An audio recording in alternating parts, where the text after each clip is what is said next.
I watched such a good sermon today on Genesis 1 through 3, talking about the beginning of the world, when sin entered, and then God's plan for redemption. I think it's interesting that however many times you read a passage in the Bible, you get something new out of it each time. I've heard before when Adam and Eve sinned, and then blood had to be shed to cover their sins.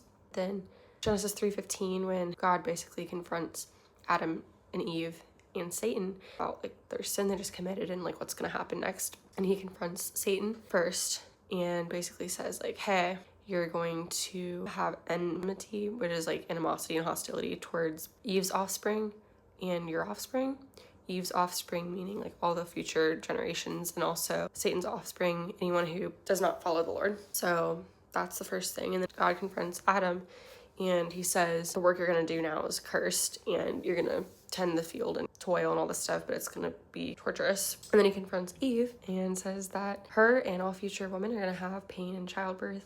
But then the most significant thing that stood out to me was when it talks about Satan's offspring and Eve's offspring being at war with each other. But then it ends with, he will crush his head and he will bruise his heel. Jesus, at the end of the generations, ultimately defeating sin and Satan and death once and for all.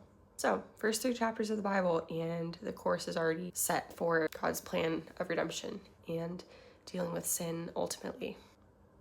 Pretty cool.